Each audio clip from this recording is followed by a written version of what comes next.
So greetings, and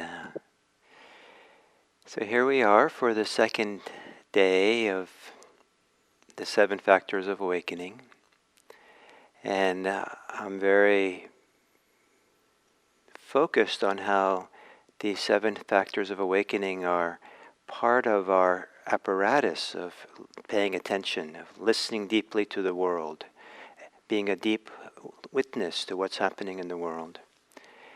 And that, and the question is, how does this inner apparatus of attention, of mindfulness, investigation, engagement, and joy, tranquility, concentration, equanimity, support us at this point where there's so much suffering in the world?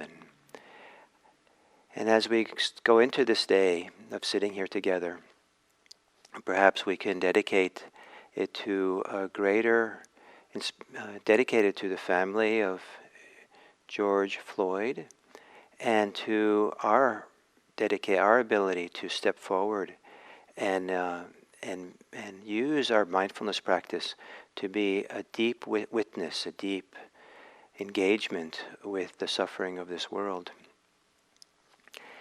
And the mindfulness, which was a topic yesterday, is really the foundation. It's the beginning of the 7 factors of awakening. In a sense, it's the beginning of an ongoing process of Buddhist spirituality.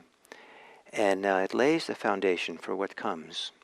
And so we'll keep laying down that foundation as we go into this meditation and through this week. So, taking a posture for meditation, that the posture itself functions as a foundation. It functions as a grounding.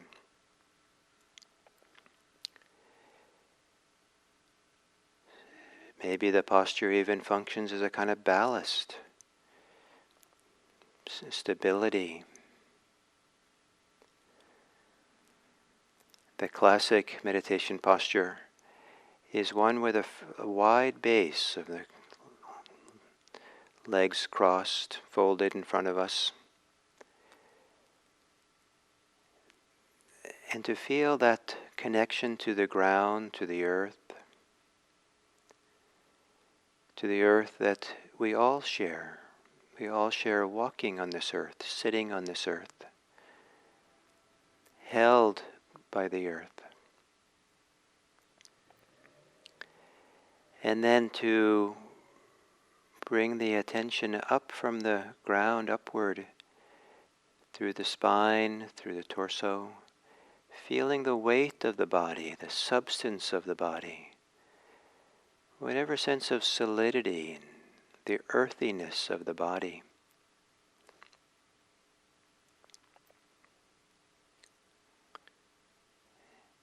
Maybe making small adjustments to the spine to line up the vertebrae a little bit better, one on top of the other.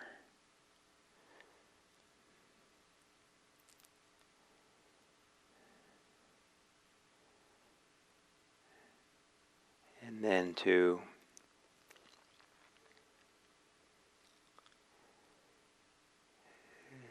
maybe rotate, move gently the head around, maybe tilt it back and forth, and then let the head come into kind of a center where you try to bring it also into balance on the neck and the shoulders and the torso. So this body is a foundation.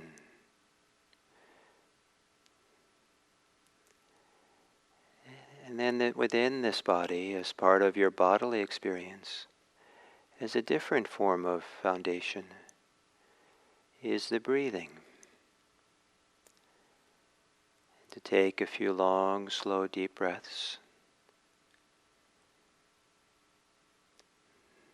To feel all around the rib cage expanding as you breathe in. Front rib cage, back rib cage, sides.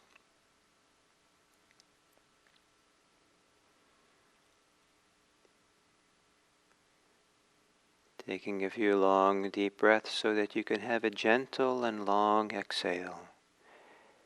Kind of like a wonderful aha or ah. A kind of settling in where there's a sense of appreciation, maybe even pleasure in the exhale of ah, settling in here.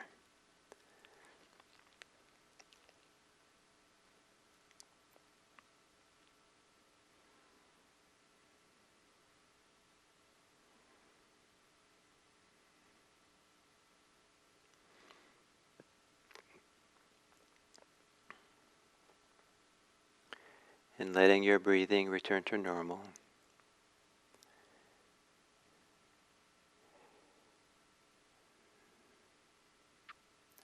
And the foundation of this practice is to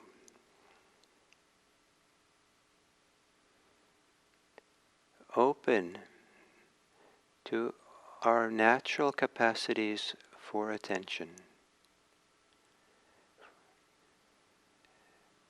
Some of those capacities are physical, as we sense and feel the sensations of the body, and we sense the sounds around us.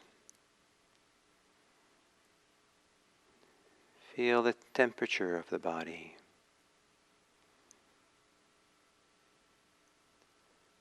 Feel the areas where it's comfortable and uncomfortable in the body.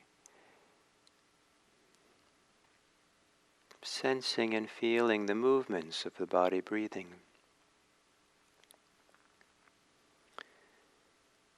And some of the attentional faculties we have can be the very simple recognition of where attention lands, what comes into awareness. The sound of my voice,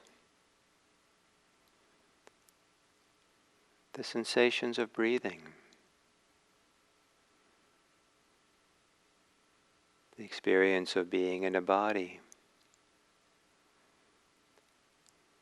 the recognition of thoughts that come and go.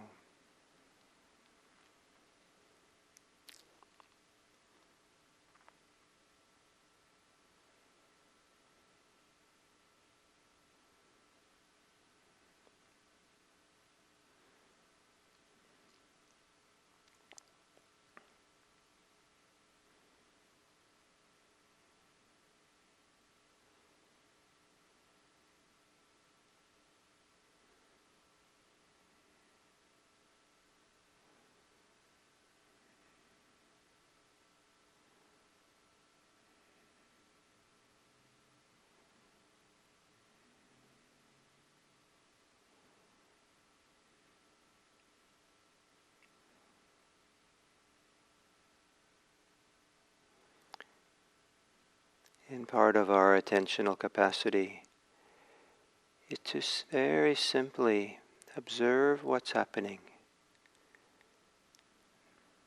as if we are sitting in an easy chair looking out the window, or leaning against a tree and watching a river go by. And so in a certain kind of way, we take the self out of the picture. The self that needs to fix and change and judge and make commentary about experience. To let that part of ourselves come to a kind of rest, or to recede into the background.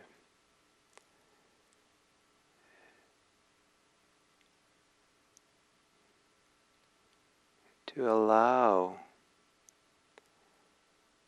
the experience of breathing to come to awareness. To allow ourselves to observe the experience. To be curious and interested in our lived experience of the moment.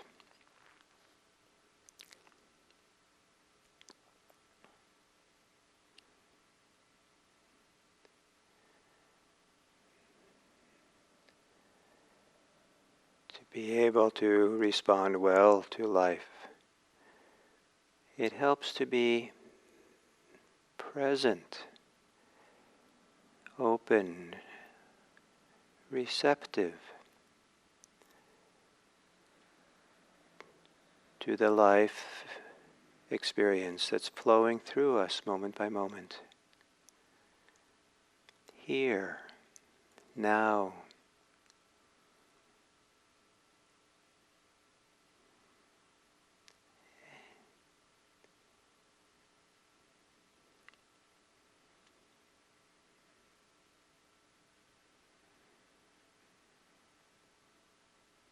And as you exhale, to let go of your thoughts about other times and places.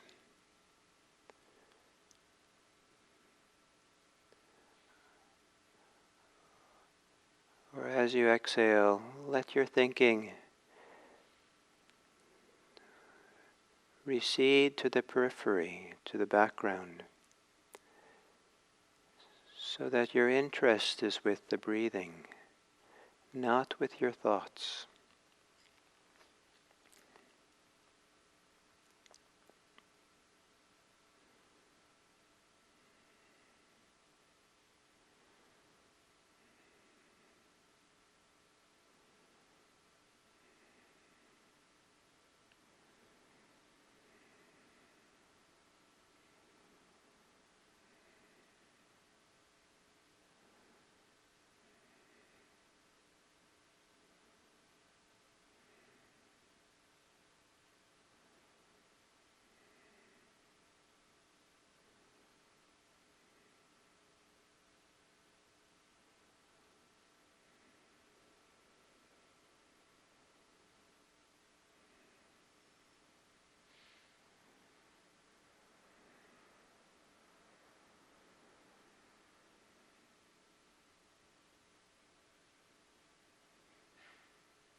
And then from time to time, notice if the way that you are being mindful,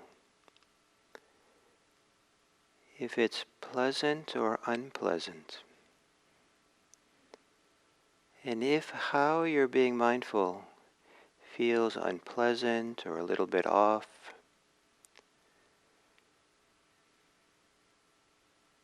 notice what happens when you know that.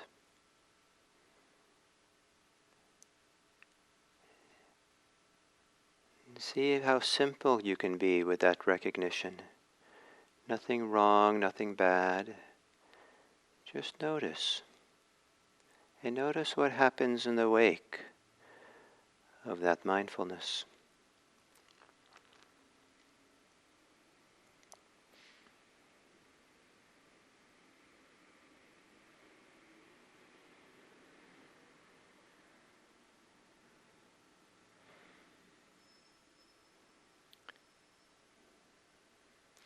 And if you notice that the way that you're being mindful is pleasant, you can gently allow yourself to feel the enjoyment of that or the goodness of that to the degree to which it supports you to sink in further into the mindfulness.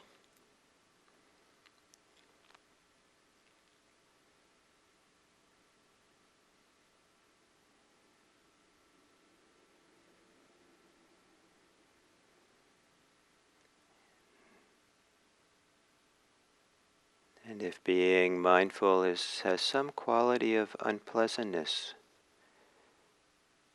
maybe you can also, without too much ambition, little bit shift it. Shift how you're mindful, how you're aware. So it becomes a little bit more pleasant to be aware. Maybe more natural, more receptive, more a way of being aware rather than doing awareness.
And then as we come to the end of this sitting, I'd like to evoke the idea of the Buddha that when we are centered in our body, in our feelings, in our mind, centered with awareness, then mindfulness is a refuge for us. The Buddha also talked about becoming a refuge for all beings. And if we can find a refuge in ourselves by resting, being grounded in our body's capacity for awareness, then also that awareness can be expanded, opened, to be aware of others in such a way that we are a refuge for them. And what might that mean? That somehow our presence, our attention, is a refuge for others.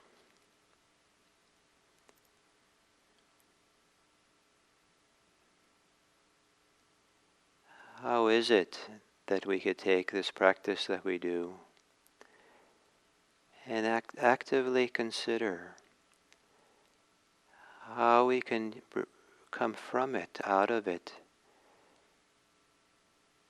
to promote the welfare and happiness and well-being of all beings?